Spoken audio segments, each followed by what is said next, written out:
Bonsoir, bienvenue dans C'est de la balle avec du football au programme. Nos invités ce soir, le foyer Barçay-Canet. Sur le plateau, le président du club, Philippe Poujol. Bonsoir, président. Dominique Delattre, qui est l'entraîneur de l'équipe première. Bonsoir. Il y a aussi David Demoura, qui est joueur dans cette équipe première. Et enfin, Laurent Lhuillier, qui est peut-être qualifié de directeur sportif, c'est ça, du club. C'est un grand mot, du foyer Barçay-Canet. Comme d'habitude, on va commencer par une présentation chiffrée du club par le président. Combien de licenciés, combien d'équipes, quelles équipes? Licenciés, 200, plus de 210 à peu près.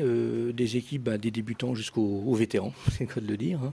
2 équipes de débutants, 2 équipes de poussins, 2 équipes de benjamin, 2 équipes de U15, une U17 et puis après 2 équipes seniors et une équipe de vétérans. Donc c'est plutôt un gros club, 210 licenciés, c'est un gros club. Ouais, c'est un beau club. La saison est partie depuis près de 6 mois. Vous êtes satisfait pour l'instant de toutes les équipes? On va commencer par les plus jeunes peut-être. Les plus jeunes, la grosse satisfaction, c'est surtout les U15 qui évoluent en Ligue depuis maintenant 3 saisons et qui cette année réalisent encore un beau championnat. Bon, après on a les petits jeunes qui sont les benjamins en excellence. Et sinon, nos U17 qui font un championnat assez moyen, tandis que le seul regret, c'est qu'on n'a pas pu faire d'équipe de U19.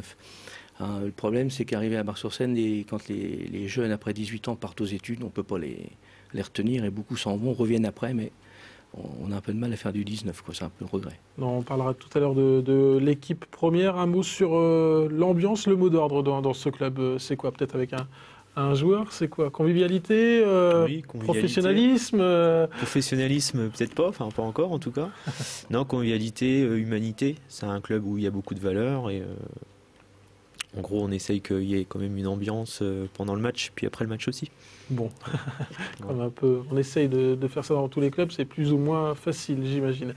Le club s'était notamment illustré la saison passée avec un parcours assez magnifique en Coupe de France. Laurent Lhuillier, vous étiez de la partie, c'était un beau souvenir, ça, cette Coupe de France. Il y a eu l'élimination à Creutzwald, mais ça n'a pas tout effacé quand même, le beau parcours d'avant. Non, ça n'a pas tout effacé. On a fait un super parcours l'année dernière. Le seul petit regret, c'est qu'à posteriori, on pense qu'on aurait peut-être pu passer dans d'autres conditions. Bon, maintenant, ça n'a rien changé dans nos convictions. Comme le disait David, l'équipe n'a pas explosé pour ça. On a continué de faire une très belle saison l'année dernière. Malheureusement, on a loupé l'accession. Peut-être la Coupe de France, inconsciemment, nous a fait un petit peu de mal. Mais bon, c'est pas facile de dire aux joueurs quand on est en Coupe, on va lâcher le pied et puis on va se consacrer au championnat. Ils étaient vraiment très très motivés pour ça. Et puis c'était vraiment des très très bons souvenirs. Bon, il y a quand même eu des retombées positives, Président, avec cette Coupe de France. Des retombées positives, c'est clair. Au niveau sponsoring, au niveau, on a parlé de Bar-sur-Seine assez beaucoup d'ailleurs. Jusqu'au mois de décembre, on a été quand même sous les feux de l'actualité. C'était très bon pour le club. Et qui compose aujourd'hui l'équipe première? On va peut-être poser la question à l'entraîneur. Qui compose cette équipe première? Ce sont des jeunes formés à Bar-sur-Seine, des jeunes du cru, ou alors ce sont des joueurs qui ont joué dans d'autres clubs avant et qui composent cette équipe première qui a notamment participé à ce beau parcours en Coupe de France la saison passée? Disons que la particularité de Bar-sur-Seine, c'est d'avoir un panachage de jeunes qui ont été formés au club et puis de jeunes qui sont issus d'autres clubs aussi ou qui ont un vécu également pour certains dans des clubs professionnels, vu qu'ils ont été en formation dans des clubs professionnels. Donc on a un savant mélange de joueurs qui sont au bois et d'autres qui ont été tentés des aventures ailleurs et qui amènent aujourd'hui leur expérience à Bar-sur-Seine. C'est le profil un peu idéal pour la division finalement, pour essayer de faire progresser le club?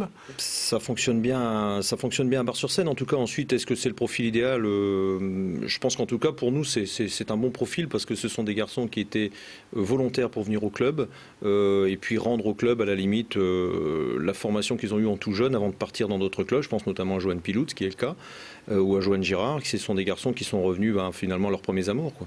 Joanne Pilou qui a notamment joué du côté de Cézanne, Estac, RC Lens aussi.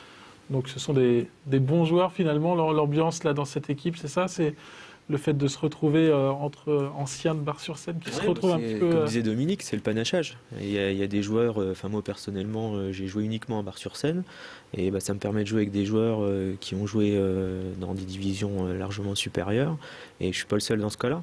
Donc il y a ce panachage-là qui est là, des Bon, des purs Barsécanais, il n'y en a pas non plus énormément dans le groupe première.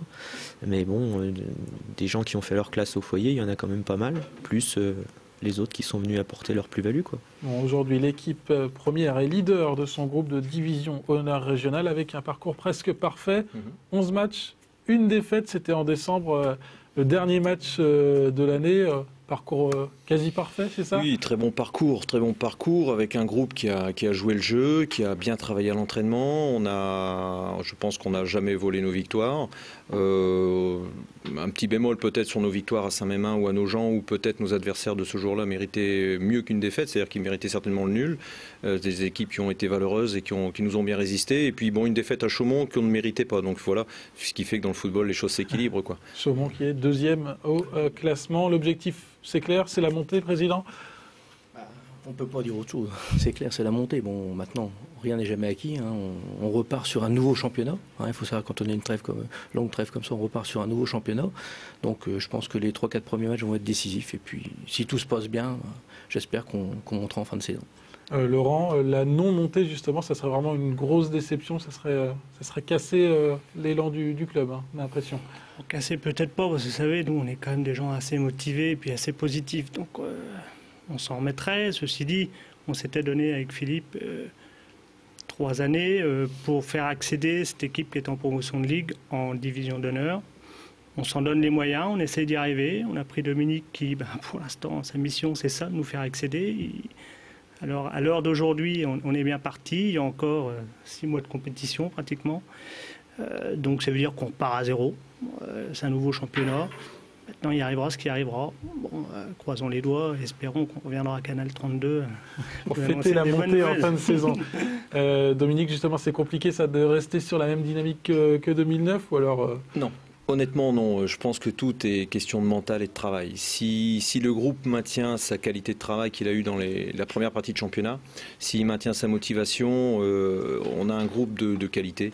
Ça, c'est indéniable. S'il continue à travailler comme il l'a fait dans la première partie de championnat, on ira chercher l'accession. Bon, ça booste, j'imagine, David, d'avoir des résultats comme ça. 10 victoires, une seule défaite, et puis il y a eu pas mal de cartons, notamment pour les adversaires. Oui, c'est sûr qu'on s'attendait pas à...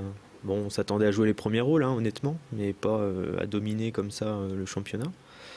Donc oui, c'est sûr que c'est motivant, et bon, c'est ce qui nous fait avancer. Maintenant, on va voir comment on va repartir deuxième partie de saison, parce qu'il faudra la négocier de la même façon. Et plus loin dans le temps, quels sont les objectifs du foyer barsécanais? On le disait, c'est l'accession en DH à court terme, et puis après, pourquoi pas? Après, pour l'instant, on se maintient en DH, après on verra. Il ne faut pas mettre la charrue avant les bœufs. Là-dessus, je ne suis pas comme ça, donc je pense que... Peut-être de devenir le meilleur club amateur du département, il y a un petit objectif comme ça? Si on peut le devenir, tant mieux, je veux dire, mais bon, déjà être en DH, et puis voir un peu ce que c'est que la DH, et puis après on verra. Je veux dire, il faut prendre comme ça vient. Je pense qu'il faut rester simple et humble. La division d'honneur, c'est un cran au-dessus en tant que joueur déjà. Enfin, en tout cas pour moi, oui, ce serait vraiment un cran auquel j'ai jamais joué. Donc c'est sûr que ce serait une expérience assez intéressante. Bon, après, il y en a d'autres au club qui connaissent déjà très très bien ce niveau-là, hein. Mais oui, c'est sûr que c'est quelque chose de motivant. Dominique, vous qui avez un regard assez neuf sur ce club, il mérite sa place en DH aujourd'hui? Sur cette première partie de parcours, effectivement, on peut dire que le foyer barsécanais mérite d'évoluer en division d'honneur la saison prochaine. Maintenant, comme je le dis souvent aux joueurs, rien n'est fait.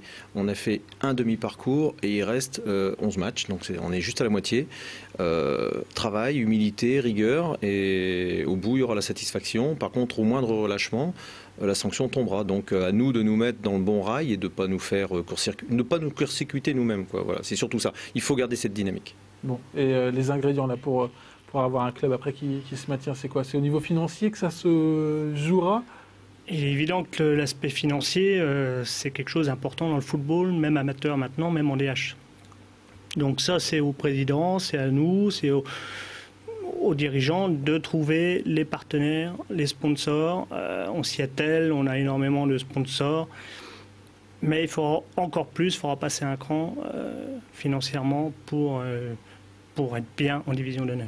Peut-être pourquoi pas un petit coup de pouce de la communauté de communes qui vient de se créer du côté de Bar-sur-Seine. Et le fait d'être à 30 km de Troyes, c'est un handicap C'est un peu un handicap quand même, oui, parce que bon, les joueurs des fois réfléchissent à 2 fois. 3 entraînements dans la semaine, 30 km, mais bon, on arrive quand même, on se rend compte que bon, après, on joue quand même sur ce qu'ils ne trouvent pas beaucoup sûrement sur Troyes, c'est le côté familial, comme disait David, l'esprit famille, donc ça c'est important. Bon, un mot quand même pour finir cette émission sur les supporters. On a ressorti quelques images des archives. C'était le déplacement des supporters du côté de Kreutzwald.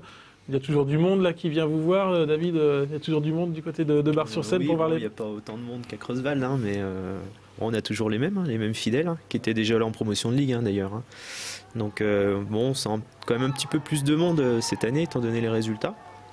Mais oui, ils sont toujours derrière nous. Philippe? Ils sont toujours derrière. C'est vrai qu'on fait en moyenne par match, faut pas dire, on a toujours une centaine de personnes qui viennent. Je veux dire, c'est régulier. Les gens sont derrière nous, on le sent. Puis on parle dans tout le Bar-sur-Seine, on parle de nous. Je veux dire, même que ce soit à 10 km ou 15 km, des fois on me parle, on me dit tiens, c'est bien ce que vous faites. Bon, voilà quoi. Vous sentez, Laurent, qu'il y a une attente justement de la part du public du Bar-sur-Seine en général pour avoir une belle équipe? Moi, je pense que dans le sud du département, on est un petit peu le club pilote, le club phare pour l'instant. C'est des vagues. On va peut-être être pendant 10 ans à ce niveau-là, puis peut-être que ça chutera. Il faut en profiter. On peut être le club pilote. Il faut qu'on soit un petit peu aidé derrière. Financièrement, donc je lance un petit appel à tout le monde, parce que ça ne sera jamais facile, mais avant quoi que ce soit, il faut bien se dire qu'il y a encore 6 mois de travail, il y a encore 6 mois de rigueur, et avant d'accéder en LH, on n'y est pas encore. C'est ça. Moi, j'ai toujours été prudent là-dessus, on me posait les mêmes questions l'année dernière, à la même époque, j'ai toujours répondu, et l'histoire me dit que bon, il ne faut pas qu'elle se répète cette année, donc, mais je fais confiance à Dominique, parce que c'est rigueur, c'est travail, et un jour ou l'autre, ça paiera, et on verra l'année prochaine. Bon, on va conclure cette émission sur cette parole sage de Laurent Lhuillier. Dominique, vous êtes d'accord? Entièrement d'accord avec Laurent, oui, tout à fait. Très bien. Merci beaucoup, messieurs, d'avoir participé à ce C'est de la balle sur le foyer Bar-sur-Seine. On espère quand même vous retrouver sur le plateau en fin de saison pour fêter, pourquoi pas, l'accession en division d'honneur. Merci à vous de nous avoir suivis. La semaine prochaine, c'est basket au programme avec le Basket Club de Saint-André. Les Vergers, avec Seb Dallet notamment, qui s'essaiera au smash. Et ça promet. Très belle soirée à tous sur Canal 32. À la semaine prochaine.